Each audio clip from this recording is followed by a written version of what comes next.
Hello future nursing officers, welcome to our YouTube channel nursing with, जहां आपको पढ़ाया जाएगा BSc nursing first semester, GNM nursing first year के सभी subject एकदम फ्री ऑफ कॉस्ट। और मेरा नाम है करणवीर, मैं आपको पढ़ा रहा हूँ एनाटमी। यूनिट 4 हमारा स्टार्ट हो गया था, जिसको हम बोलते हैं सर्कुलेटरी सिस्टम, और आज पार्ट 2 है। इसके पहले वाले पार्ट हमने पार्ट 1 आपने पढ़ लिया होगा, उम्मीद करता हूँ मैं। तो यार हमने पार्ट 1 में क्या देखा था, पहले हम वो एक बार रिवाइज कर लेते हैं और फिर आज के हम पार्ट को शुरुआत करते हैं, नई चीज़ों को समझते हैं ना। लेकिन इससे पहले हम पहले पुरानी वाली चीज़ों को समझते हैं ना। तो मैंने कल आपको क्या पढ़ाया था, मैंने आपको बताया था कि जो ब्लड है आपका, सब में ब्लड होता है। हाँ, आप में भी ब्लड है, मेरे में भी ब्लड है, सब में ब्लड है ना। इसके अंदर दो चीज़ें होती है, क्या बीपी प्लस क्या ब्लड सेल। इनका परसेंटेज आपको बिल्कुल याद रखना है। ये 55% होता है। कितना होता है? 55%। टोटल ब्लड का 55%, ये 45% बनाता है। इसके बाद में मैंने आपको बताया था कि जो आपका ब्लड प्लाज्मा है ना, बीपी का मतलब ब्लड प्लाज्मा, इसमें क्या क्या होता है, इसमें प्रोटीन्स होते हैं। ठीक है, एजीएफ याद रख लेना, है ना, यानी कि एल्ब्यूमिन, ग्लोबुलिन और फाइब्रिनोजन। इनको ऐसे कैसे याद रखना, क्योंकि परसेंटेज के हिसाब से ना, इनके परसेंटेज भी आपको याद होनी चाहिए कि कौन कितना परसेंट होता है प्रोटीन, है ना। प्रोटीन आपके टोटल 7% होते हैं। अब एल्ब्यूमिन कितना होता है, ये सब आपको याद रखने पड़ेंगे। वाटर आपके पास 91.5। देखो अलग अलग बुक्स में अलग होता है, किसी में 90 भी दे रखा है। ठीक है, तो यार ये जो वैल्यू होता है ना, वो वेरी कर सकती है ना, इसको लेकर टेंशन नहीं लेना है आपको। अदर सब्सटेंस में आपके इलेक्ट्रोलाइट, न्यूट्रिएंट्स हो गए, गैसेस, वाइट वेस्ट प्रोडक्ट, है ना, और रेगुलेटरी सब्सटेंस, ये सब ने लिखवा दिए हैं, ये नाम आपने पढ़ लिए होंगे। यहाँ पे आपके पास पता है आरबीसी आता है ना, इसके अलावा आपके डब्ल्यूबीसी आते हैं, है ना, और आपके पास क्या आते हैं, प्लेटिलेट्स आते हैं। सब मैंने लिखवा रखे हैं। अगर आपने वो लेक्चर नहीं देखा तो उसको देख लो, यूट्यूब पे अवेलेबल है ना, प्ले लिस्ट में मिल जाएगा तुम्हें। मैंने प्ले लिस्ट पूरी पूरी बनवा रखी है आपके लिए, बनवा रखी है ना। ओके, आगे बढ़े क्या? हाँ भैया, आगे बढ़ते हैं।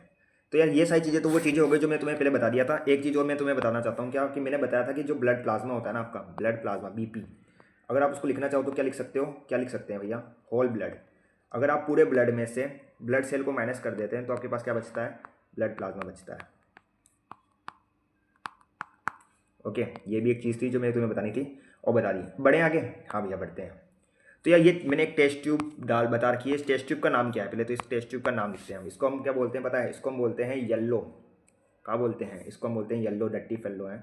Yellow top test tube. इसको येलो टॉप क्यों बोलते हैं भैया? देखो इसका जो ढक्कन है ना, वो येलो कलर का है, इसलिए इसको येलो बोलते हैं। वाह क्या लॉजिक है। हाँ, हम ऐसे लॉजिक देते हैं, हमारे यहाँ पे ऐसा लॉजिक आता है ना। इसमें क्या करते हैं, अपन ब्लड सैंपल लेते हैं। जब आप कॉलेज में एडमिशन कराने गए होंगे तभी भी आपको ब्लड सैंपल लिया गया होगा ना, तो ऐसे टेस्ट ट्यूब में लिया गया होगा, अगर आपको याद है तो। जब आप कॉलेज में एडमिशन कराने जाते हैं ना, तो ब्लड टेस्ट किया जाता है ना, आई टेस्ट भी किया जाता है आपके ना, विजन टेस्ट। देखो फिर इसको लैब में भेजा जाता है ना। जो ब्लड सैंपल है कितना लिया जाता है, 3 ml। देखो आपकी बॉडी में 5 ml है ब्लड, मेल में 5 से 6 होता है, फीमेल में 4 से 5 होता है। ठीक है, तो फीमेल में कम होता है, मैंने बता दिया था। तो देखो इस जो टेस्ट ट्यूब है ना, इसमें 3 ml ब्लड लेंगे। कितना लेंगे? 3 ml, ओनली फॉर 3 ml ही लेंगे, है ना। इसको लैब में भेजेंगे, लैब में जाने के बाद में इसका इन्वेस्टिगेशन होगा। ये लिखने की जरूरत नहीं है, समझाने के लिए बता रहा हूँ मैं, है ना। और फिर इसको रिपोर्ट आएगी इसकी। फिर इस रिपोर्ट का क्या करेंगे भैया, आचार डालेंगे क्या? नहीं भैया नहीं, उससे डॉक्टर बताएगा कि आपको क्या डिजीज़ है। यहाँ पे जो मेन चीज़ याद रखने वाली है वो है ये चीज़ मैं अब लिख रहा हूँ। ये तो काला कलर से लिखना पड़ेगा, फ्लेबोटॉमी। ठीक है, ये क्या होता है, जो आपने ब्लड सैंपल लिया है ना, उस इस प्रोसेस को अपन क्या बोलते हैं, ये पूछा जाता है। The process of taking blood sample is called phlebotomy. ये बहुत इंपॉर्टेंट टर्म था जो मेरे को आपको बताना था, आपने देख लिया। आगे बढ़ते हैं। तो देखो फिर हम क्या करते हैं, ये जो टेस्ट ट्यूब है ना जिसमें आपका ब्लड है ना, ये टेस्ट ट्यूब है जिसमें ब्लड था, इसका सेंट्रीफ्यूगेशन करेंगे। सेंट्रीफ्यूगेशन करेंगे तो क्या होगा, आपके पास इस तरीके से लेयर बन जाएगी। ये पूछा जाता है कि सबसे ऊपर किसकी लेयर होती है, सबसे ऊपर प्लाज्मा की होती है। ठीक है, उसके बाद में बफी कोट आता है जिसमें आपके पास ल्यूकोसाइट और प्लेटिलेट्स होते हैं ना। क्या होते हैं? ल्यूकोसाइट और प्लेटिलेट्स होते हैं। ल्यूकोसाइट का मतलब डब्ल्यूबीसी, है ना, और प्लेटिलेट्स हैं बफी कोट में। और लास्ट में आपके साथ पास क्या आता है, रेड ब्लड जो सेल हैं उनकी लेयर देखने को मिलती है। तो ये लेयर यूँ क्यों याद रख लेना है। ओके भैया याद रख लेंगे। आगे बढ़े क्या? आगे बढ़ते हैं। देखो कंपोनेंट्स ऑफ ब्लड की बात करते हैं हम कि भाई ब्लड के क्या क्या कंपोनेंट है। अच्छा भैया ब्लड के कंपोनेंट भी है क्या? हाँ बिल्कुल है यार, याद रखने पड़ेंगे क्या? बिल्कुल याद रखने पड़ेंगे। तो देख लो यहाँ पे ब्लड इज ए कंपोनेंट। अगर हम देखेंगे तो ब्लड कंपोज होता है किससे, स्ट्रोक कलर। स्ट्रोक कलर कौन सा कलर होता है भैया? देखो आपने वो है नली, जूस पीने की, है ना, तो उसकी जो नली होती है ना, उसका कलर होता है ना, स्ट्रो कलर है, स्ट्रो होती है ना, उसका कलर उसका जैसा कलर होता है। बहुत इंपॉर्टेंट, ट्रांसपेरेंट होता है। इसमें अलग अलग सेल्स सस्पेंडेड होती है। द प्लाज्मा कंटेंट बता दिया है, पता है इसमें, है ना, ब्लड में जो है 55% प्लाज्मा होता है, 45% पता है आपको क्या होता है। बहुत ईजी चीज़ें थी। आगे बढ़ जाते हैं। ठीक है भैया आगे बढ़ो। नोट्स आपको टेलीग्राम पे मिल जाएंगे, चैनल डिस्क्रिप्शन पे, मतलब जो टेलीग्राम का जो चैनल है वो डिस्क्रिप्शन में लिंक दे रखा है। ओके, अब देखो प्लाज्मा की बात कर लेते हैं। प्लाज्मा में क्या होता है, क्या क्या होता है। तो पहली बात तो इसमें वाटर होता है, सबसे ज़्यादा इसमें वाटर ही है ना। इसके अलावा इसमें आपके देखो एल्ब्यूमिन, ग्लोबिनिन, ठीक है, ये प्रोटीन्स है ना, फाइब्रोजन, क्लोटिंग फैक्टर होता है ना, ये फाइब्रोजन होता है, क्लोटिंग फैक्टर होता है, प्लेटलेट्स भी क्लोटिंग फैक्टर में आता है। इनऑर्गेनिक साल्ट भी होते हैं उसमें है ना, ये सारी इनऑर्गेनिक साल्ट है ना, सोडियम क्लोराइड हो गया, सोडियम बाइक्रो कार्बोनेट हो गया, पोटेशियम, मैग्नीशियम, ठीक है। इसके अलावा phosphate, iron, calcium, copper, iodine, cobalt, nutrients भी होंगे इसमें है ना। जो फूड को डाइजेस्ट करने के बाद में जो न्यूट्रिएंट्स होते हैं वो भी होते हैं। मोनोसेक्राइड हो गया है ना, amino acid, fatty acid, glycerol, vitamins. Organic waste हो गए जैसे यूरिक एसिड है। देखो सेल है, सेल में मेटाबॉलिज्म होगा तो उससे वेस्ट निकलेगा ना, तो वेस्ट कहाँ जाएगा, ब्लड में तो जाएगा, फिर ब्लड जो है उसको किडनी के पास हो जाएगी, फिर किडनी से यूरिन के जरिए बाहर आ जाएगा वो वेस्ट, ठीक है। हार्मोन्स हो गए है ना, एंजाइम्स, गैसेस, ये सब इसमें होती है ना प्लाज्मा में। देखो प्लाज्मा कंटेन देखो प्लाज्मा प्रोटीन जो है विच मेक 7% बनाता है प्लाज्मा का, are normally retain with the blood, वो हमेशा ब्लड के साथ ही रहते हैं। बिकॉज क्योंकि बहुत ज़्यादा बड़े होते हैं ना, इनका साइज बहुत ज़्यादा बड़ा होता है। आपके ब्लड के ऊपर बताऊँ क्या होता है, छोटे छोटे जो ब्लड कैपिलरीज होती है ना, ब्लड की जो कैपिलरीज होती है ना, उसके ऊपर छोटे छोटे छिद्र होते हैं, पोर्स होते हैं, किस पे, ब्लड कैपिलरीज पे। लेकिन ये जो प्लाज्मा प्रोटीन है ना, उन पोर्स से बाहर नहीं निकल पाते। क्यों नहीं निकल पाते, क्योंकि इनका साइज ज़्यादा होता है, ठीक है, तो टिश्यू के अंदर ही जाते हैं।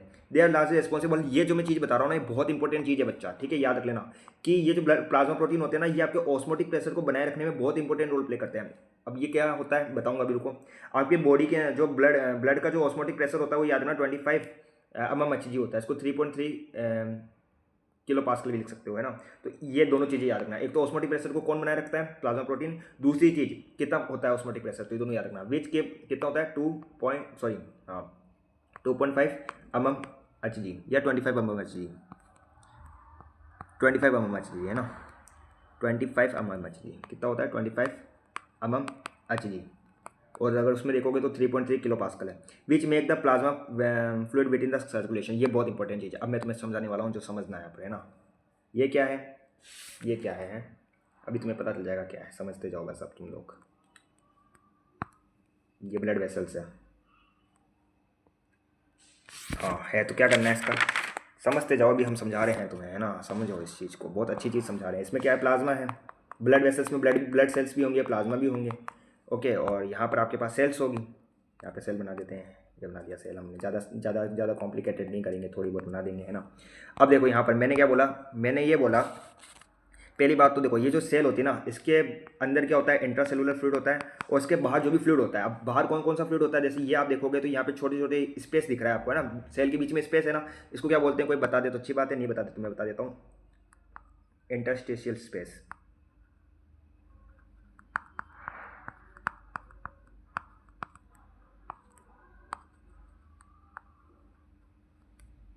इसमें क्या होता है, इंटरस्टेशियल फ्लूइड।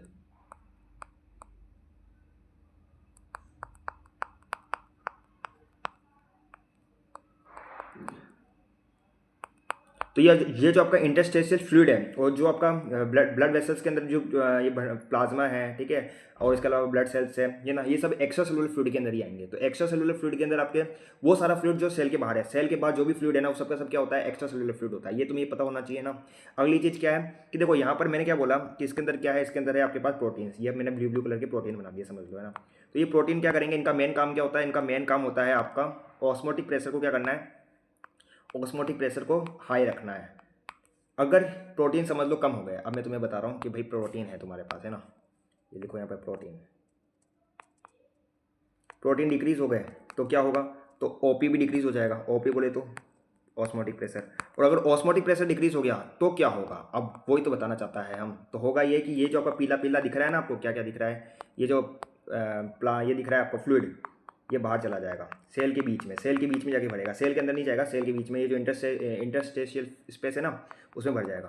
तो इससे क्या होगा, इससे होगा ये कि जो आपका इंटरस्टेशियल फ्लूइड है, क्या होगा, interstitial fluid, ICF short form लिख रहा हूँ, इंटरस्टेशियल फ्लूइड, ये इंक्रीज हो जाएगा। ऑस्मोटिक प्रेशर घटा तो इंटरस्टेशियल फ्लूइड बढ़ा। कैसे बढ़ा, क्योंकि ये जो ये है ना प्लाज्मा, ये बाहर चला गया था इसलिए, ठीक है। तो वो सेल के अंदर का फ्लूइड बाहर चला गया तो इंटरस्टेशियल फ्लूइड बढ़ गया।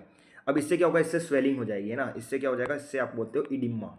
इस कंडीशन को अपन क्या बोलते हैं, इडिमा। किसकी माँ, अरे किसी की माँ नहीं रे, इडिमा यानी कि स्वेलिंग। इसलिए आप देखना कि जिसके अंदर प्रोटीन की कमी होगी ना उसमें पानी भर जाता है, हाथ पैरों में इनमें पानी भर जाता है ना, फ्लूइड भर जाता है, मोटा हो जाता है, वो स्वेलिंग आ जाती है, जिसको बोलते हैं सूजन, सूजन आ जाती है उसमें, है ना।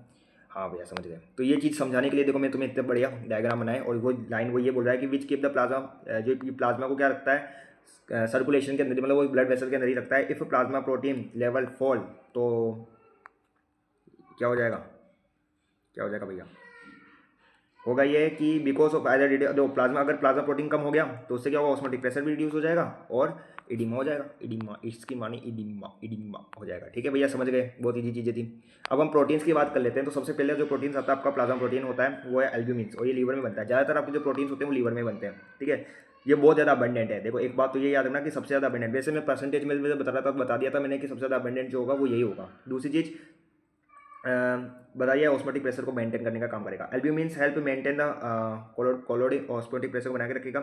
ये स्मॉलेस्ट होता है, ये भी याद रखना कि स्मॉलेस्ट है। देखो सबसे ज़्यादा अबेंडेंट भी ये होता है और सबसे स्मॉलेस्ट भी ये होता है। The plasma protein make up the large percentage, the colloidal osmotic pressure of the blood is important मेंसिंग। सारी ये चीज़ें मैं सबको बता दिया हूँ। ठीक है, ये सारी चीज़ें यहाँ तक हो चुकी है, कोई टेंशन की बात है नहीं, है ना। इडीमा तक सब कुछ हो चुका है। इसके बाद में देखो यार, यहाँ पे दे रखा है कि एक जो मेन फीचर है इस प्रोटीन का वो ये है क्या, main transportation of many substance. देखो ये आपके बहुत सारे सब्सटेंस जैसे हार्मोन हुआ, है ना, फैटी एसिड्स हुए, ड्रग्स हुए, तो उनके ट्रांसपोर्टेशन में मदद करता है। कैसे करता है, तो ये तो तुम्हें याद हो गया ना कि ट्रांसपोर्टेशन में मदद करता है। अब कैसे करता है उसको हम अभी समझाते हैं तुम्हें। तो देखो यहाँ पर ये क्या है, तुम्हारी कैपिलरीज है, ब्लड कैपिलरीज है ये, है ना। इसमें आपके पास क्या होते हैं, इसमें आपके पास होते हैं छोटे छोटे छेद, छिद्र इसको अपन बोलते हैं। तो ऐसे मैं बना देता हूँ, छोटे छोटे छिद्र। तो ये छिद्र है। अब आपने क्या किया, हमने कुछ नहीं किया भैया, अरे कुछ नहीं किया, हमने खाना खाया, है ना, आपने फूड खाया। जैसे ही आपने फूड खाया तो उसके साथ और क्या खाया आपने, ड्रग भी खाया। भैया हम ड्रग नहीं लेते, अरे यार गोली खाते हो नहीं खाते हो, हाँ खाते हैं ना। पेट दर्द होता है, सिर दर्द होता है, तो खाना खाने के बाद में तो लेते हो ड्रग, गोली। तो जो आप टैबलेट लेते हो उसमें क्या होता है, उसमें ड्रग होती है ना। तो आपने ड्रग ली, मतलब वही टैबलेट ली आपने, तो उससे क्या होगा, उससे ये होगा कि वो डाइजेशन होगा उसका, है ना, स्टमक में गया वो, स्टमक स्टमक स्टमक में क्या होगा भैया, उसका डाइजेशन। अच्छा, इससे क्या होगा, इससे एब्जॉर्प्शन हो जाएगा, जो ड्रग है वो एब्जॉर्प्शन हो जाएगा। कहाँ पर, ब्लड में, ब्लड में उसका एब्जॉर्प्शन हो गया। अब देखो ये जो आपकी ड्रग है ये कहाँ चली गई, ब्लड में चली गई, है ना, ब्लड में चली गई। अब देखो यहाँ पर अब है बहुत बढ़िया चीज़, क्या, ब्लड में होते हैं तुम्हारे पास क्या, एल्ब्यूमिन। इसके साथ क्या होगी, ड्रग जो है वो जाके जुड़ जाएगी, एल्ब्यूमिन के साथ बाइंड हो जाएगी। ठीक है, दोनों बाइंड हो गए। अब यहाँ पर आपके पास होते हैं सेल, और सेल को क्या चाहिए, सेल को चाहिए वो दवाई, जो ड्रग है वो चाहिए, है ना। अब यहाँ पे ड्रग भी हो सकती है, हार्मोन भी हो सकता है, कुछ भी हो सकता है। तो इन हार्मोन्स को, ड्रग को, इनको बाहर ले जाने का काम कौन करेगा, ये एल्ब्यूमिन करेगा। ठीक है, तो ये चीज़ मैं आपको समझाना चाहता था और आपने समझ ली, बहुत बढ़िया। ठीक है, ताली हो जानी चाहिए खुद के लिए कि आपने इतनी अच्छी चीज़ इतनी आसानी से समझ ली। ठीक है, समझ गए ना, हाँ भैया समझ गए। अब मैं अगर तुम्हें बोलूँ कि ब्लड में एल्ब्यूमिन का अमाउंट कितना होता है, अमाउंट की बात कर लेते हैं भाई, अमाउंट की।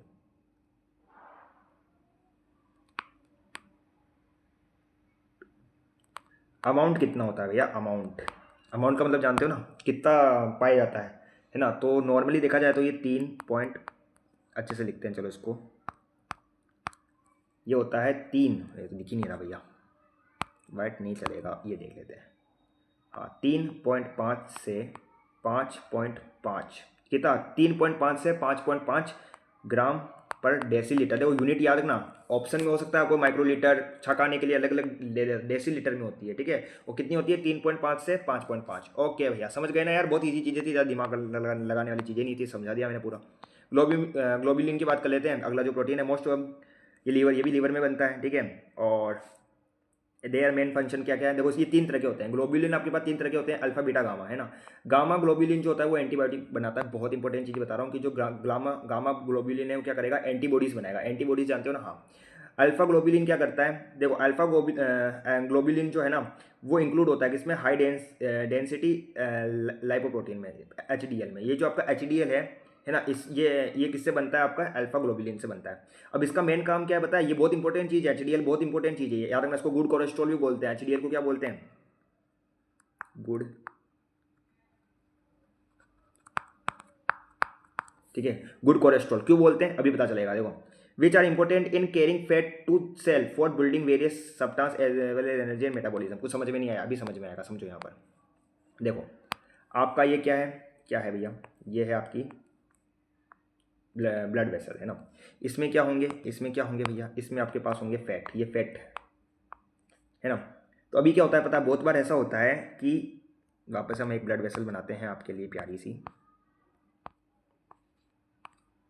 आपने सुना होगा कि ये जो फैट होता है ना, फैट, वो कई बार क्या होता है इस तरीके से, यहाँ पर कोलेस्ट्रॉल या फैट बोल लो, इस तरीके से डिकम्पोज होना शुरू हो जाता है और फिर ये क्या कर देता है, ब्लड वेसल को ब्लॉक कर देता है ना। तो इससे क्या होगा, इससे हार्ट डिजीज़ हो जाएगी, हार्ट अटैक आ जाएगा और व्यक्ति, समझ जाओ फिर क्या होगा, है ना। तो यहाँ पे खून रुक जाता है, इसके कारण खून आगे नहीं बढ़ पाएगा। यहाँ पे क्या हो गया, यहाँ पर आपके पास क्या हो गया, खून रुक गया। तो इससे इससे किस पे प्रेशर पड़ेगा, हार्ट पे, हार्ट फेल हो जाएगा, कुल मिला के हार्ट डिजीज, मतलब हार्ट अटैक आ जाएगा जिसको बोलते हैं ना।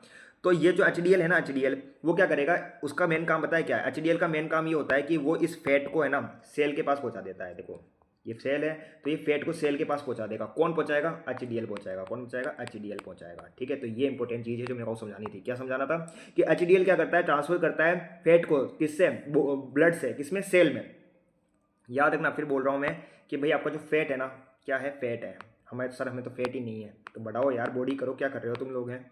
फैट है, फैट को क्या करेगा ये, सेल से, सॉरी ब्लड से है, सेल से क्या, ब्लड से। इसका उल्टा भी कुछ होता है कि, हाँ होता है, जिसको बैड कोलेस्ट्रॉल बोलते हैं, ब्लड से सेल में भेज देगा। बस ये याद रखना है तुम्हें। अच्छा, कोलेस्ट्रॉल की स्पेलिंग गलत है कहा, ठीक है, सही लिख लेना इसको, है ना। नीचे लिखी हुई है वैसे, लिखे कहा, हाँ सर लिख दो, लिख देते हैं। देखो CHOLESTROL है ना, इसको गुड कोलेस्ट्रॉल बोलते हैं। ओके ओके, हमसे गलती हो गया है ना यार, देख लेना।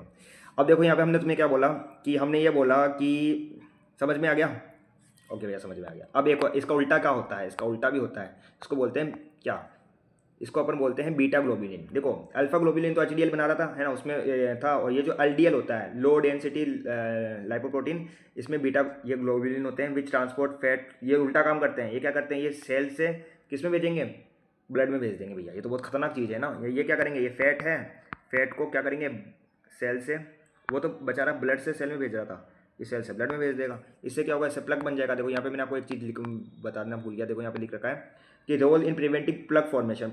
प्लग का क्या होता है, मतलब वही मैंने आपको बना के बताया ना, ये जो बना है, देखो ये जो बना है ना, ये यहाँ पर, इसको अपन बोलते हैं प्लग। तो यहाँ पे है ना, वो क्या कर रहा था, वो प्लग फॉर्मेशन को रोक रहा था एचडीएल, लेकिन ये तो क्या करना है, प्रमोट कर रहा है, किसको, प्लग फॉर्मेशन को। तो यार देखो ये प्रमोट करता है प्लग फॉर्मेशन को, बहुत गलत चीज़ है यार ये तो, इसलिए अपन इसको बैड कोलेस्ट्रॉल बोलते हैं, किसको, एलडीएल को। एंटीबॉडी और gamma globulins are called immunoglobulins. 5 तरह की आपके पास एंटीबॉडी होती है, कमेंट में बता देना कौन कौन सी होती है। दे आर प्रोड्यूस बाय, किससे प्रोड्यूस होते हैं, बीटा लिम्फोसाइट से, subset of the immuno cells. Antibodies are responsible for bodies humoral immune function. ये सब होता है, recognise pathogens via specific receptor and neutralising them by various metabolism. ये easy चीज़ें हैं जो आपको याद रखनी है ना। इसके बाद में आपको क्या दे रखा है, ग्लोबुलिन्स का क्या काम है, as antibodies immunoglobulins which are complex proteins produce by, पता है किसको, कौन प्रोड्यूस करता है, they play important role in immunity, पता ही तो। दे बाइंड टू, ये क्या हो जाएगी, बाइंड हो जाएंगे और न्यूट्रलाइज कर देंगे फॉरेन पार्टिकल को, जैसे बैक्टीरिया को, माइक्रोब्स को, है ना। फिर आपको क्या दे रखा है आगे, देखो transportation of some hormones and minerals. इसके अलावा आपके बहुत सारे हार्मोन और मिनरल सेट का भी क्या करता है, ये ट्रांसपोर्टेशन करता है। अगली चीज़ क्या है कि जो प्रोटियोलेक्टिक एंजाइम्स होते हैं ना, उनको क्या कर देता है, इनिबिट कर देता है। तो इनिबिट करता है प्रोटियोलेक्टिक एंजाइम को, तो ये सही इसके काम है, किसके, ग्लोबुलिन के। क्लोटिंग फैक्टर की बात करते हैं। देखो this are the substance initial for the, अब देखो यहाँ पे एक चीज़ मैं आपको दिखाना चाहता हूँ। देखो यहाँ पे समझना, बहुत अच्छी चीज़ मैं आपको बताना चाहता हूँ। आप में से बहुत सारे लोगों ने कभी ना कभी नाम सुना होगा सीरम का, है ना। सीरम का होता है, सीरम समझते हैं पहले हम, सीरम का होता है, समझो। सीरम, जब आप बीपी मतलब ब्लड प्लाज्मा से फाइब्रोजन को हटा देते हो,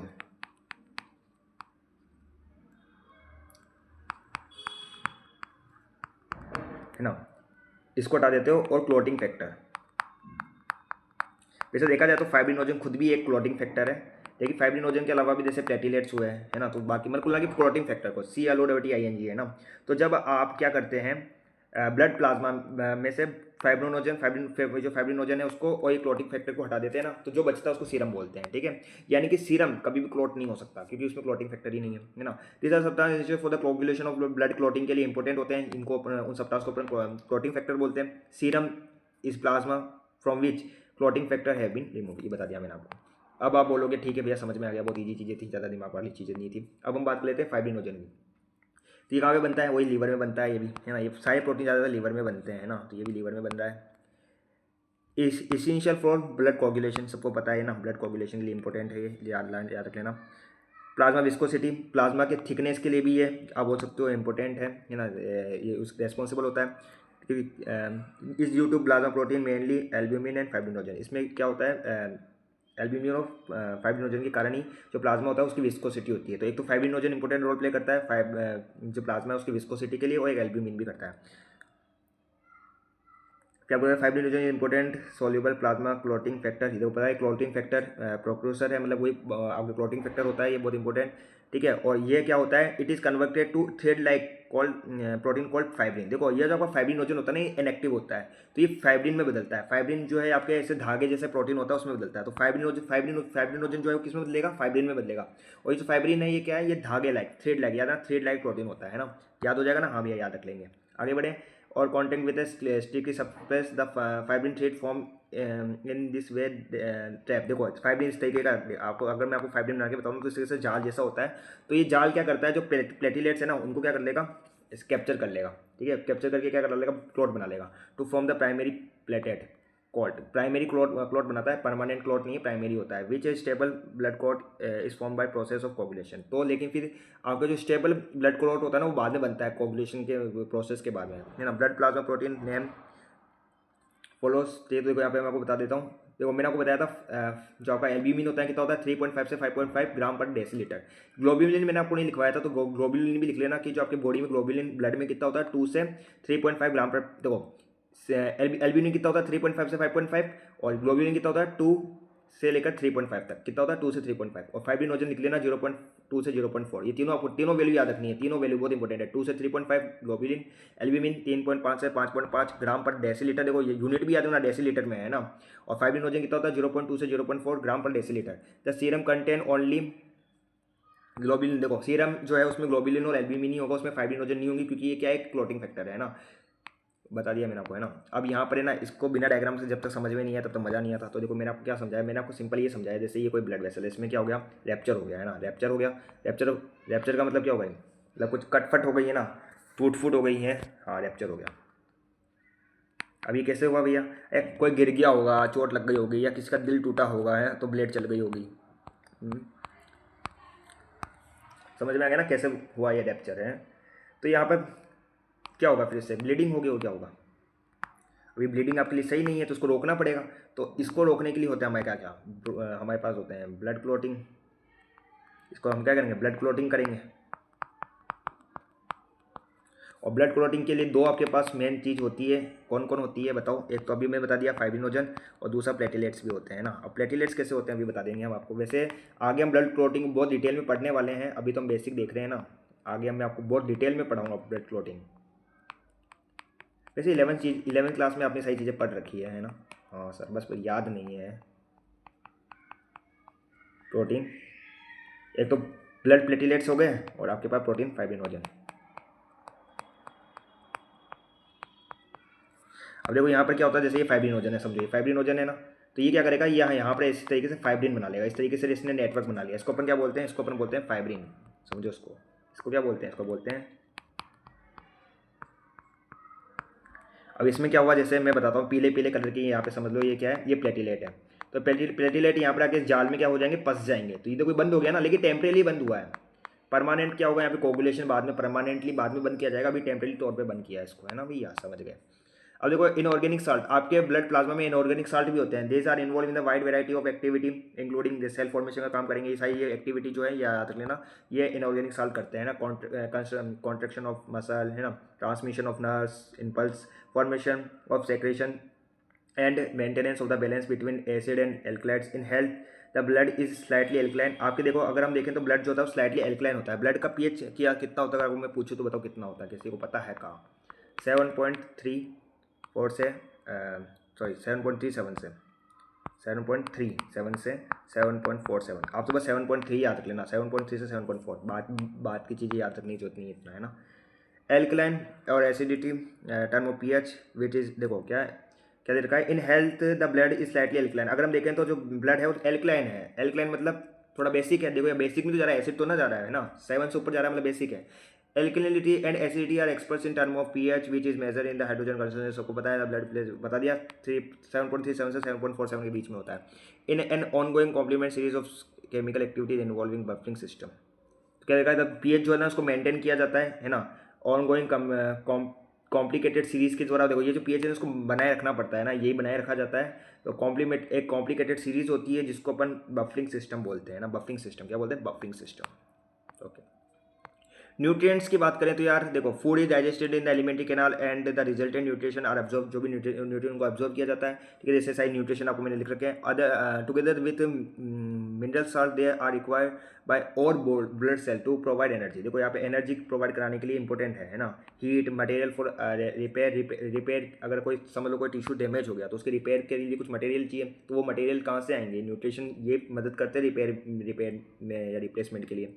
synthesis of other blood component and biosecretion है ना, तो ये सब में न्यूट्रिशन की जरूरत होती है। न्यूट्रिशन किसके अंदर होता है, आपके ब्लड प्लाज्मा में।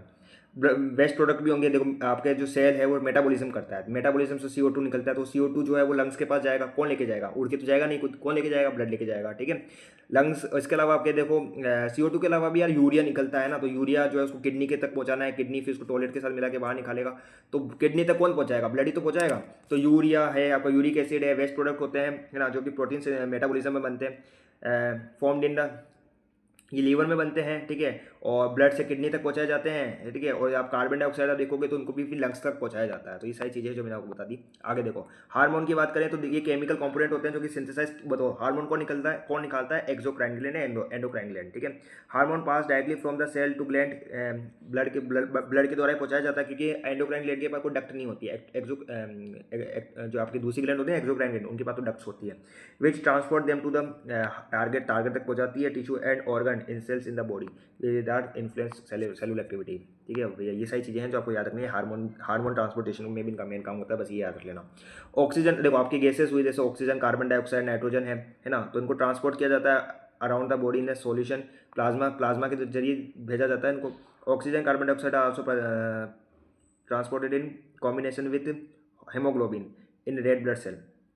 आपके जो ब्लड है ना उसमें हीमोग्लोबिन होता है, तो हीमोग्लोबिन क्या करता है, ऑक्सीजन और कार्बन डाइऑक्साइड के साथ बाइंड करता है और फिर इनको पहुंचाता है। ज़्यादातर आपकी जो ऑक्सीजन होती है ना उसको ट्रांसपोर्ट करने का काम ब्लड में मौजूद हीमोग्लोबिन ही करता है। हीमोग्लोबिन एक प्रोटीन है जो कि ब्लड में होता है, और ये ज़्यादातर क्या करता है, ऑक्सीजन को ट्रांसपोर्ट करता है, सबको पता ही होगा। मोस्ट ऑफ द ऑक्सीजन जो हीमोग्लोबिन से जाई जाती है। कार्बन डाइऑक्साइड जो है ये याद रखना बाइकार्बोनेट के रूप में प्लाज्मा में डिजोल्व होता है। पूछा जा सकता है कार्बन डाइऑक्साइड प्लाज्मा में किस रूप में डिजोल्व होता है, बहुत इंपॉर्टेंट लाइन है भैया, बहुत ज़्यादा इंपॉर्टेंट है। क्या, बाइकार्बोनेट के रूप में, याद रख लोगे ना, हाँ याद रख लेंगे भैया, रखना ही पड़ेगा है ना, bicarbonate. Atmospheric nitrogen enters the body in the same way and other gases and is present in the plasma but not physiological function. तो यार एटमॉस्फेरिक नाइट्रोजन भी आपके बॉडी में जाती है, लेकिन जितनी नाइट्रोजन जाती है उतनी बाहर निकल जाती है, तो उसका कोई फर्क नहीं पड़ता है। तो ये चीज़ें थी मुझे आपको समझानी थी, आपने समझनी थी, आपने समझ ली होगी। और देखो यहाँ पर लास्ट चीज़ आ जाती है आपके पास, क्या आ जाता है भैया, लास्ट चीज़ है, देख लो उसको। Feature of blood plasma compare to other blood cell, plasma is relatively transparent. Plasma transparent होता है, ठीक है, and other blood cell are freely suspended with the plasma. The consist, देखो यहाँ पे प्लाज्मा कंटेंट फाइब्रिनोजन होता है इसके पास है ना, इम्यूनोग्लोब्यूल्स होते हैं है ना, इलेक्ट्रोलाइट्स होते हैं, प्रोटीन्स होते हैं। Plasma is mainly medium of the exocytotic production transportation, क्या medium of excretory product transportation. जो भी एक्सक्रीटरी प्रोडक्ट बनते हैं ना उनके ट्रांसपोर्टेशन के लिए ये क्या होता है, मेन इंपॉर्टेंट मीडियम होता है प्लाज्मा, है ना। इसके अलावा इसकी डेंसिटी बहुत इंपॉर्टेंट है, ये वैल्यू याद रख लेना है ना, कितनी, 1025 किलोग्राम पर मीटर क्यूब, या फिर इसको आप 1.025 ग्राम पर मिलर मतलब ml भी लिख सकते हैं। तो ये वैल्यू याद रख लेना है, बहुत इंपॉर्टेंट है, ये डेंसिटी होती है प्लाज्मा की, ठीक है। इसको मैं हाईलाइट कर देता हूँ, इसको याद रख लेना। Plasma is the medium of the blood in which different type of blood cells exist करते हैं, मतलब blood plasma is a long, ये बहुत इंपॉर्टेंट चीज़ है, इसके पास एक लंबी सेल्फ लाइफ होती है। अब ये क्या होता है, सड़ने की जो उम्र है उसकी ज़्यादा होती है, मतलब जैसे कोई सब्जी है ना, तो कोई सब्जी 24 घंटे में सड़ती है, तो ये उसकी क्या है, 24 घंटे में सड़ने की सब्जी की क्या है, मतलब कोई टमाटर लाए आप है ना, तो टमाटर 24 घंटे में सड़ जाएगा, हम मान लेते हैं, तो उसकी सेल्फ लाइफ कितनी है, 24 घंटा है। तो वैसे अगर देखें तो प्लाज्मा की जो सेल्फ लाइफ है ना, मतलब उसके सड़ने की जो टाइम है वो बहुत लंबा होता है, मतलब आप उसको कई सालों तक क्या कर सकते हो, प्रिजर्व कर सकते हो और यूज़ कर सकते हो। तो ये बता दिया मैंने आपको। ओके, ये सारे इसके फीचर थे। तो यहाँ पर आपका हो चुका है पार्ट 2, हमने प्लाज्मा कंप्लीट कर लिया है। अगले लेक्चर में कोई नई चीज़ें सीखेंगे। तो यार अभी के लिए इतना ही। Thank you very much. भैया आप क्या कर रहे हो यहाँ पर? भैया आप क्या कर रहे हैं? हम आपको देख रहे हैं। भैया हम कुछ नहीं कर रहे हैं, हम एक काम कर रहे हैं। तुम जाके अपना काम करो भाई, पढ़ो। ये क्या कर रहे हो? पता नहीं हम क्या कर रहे हैं।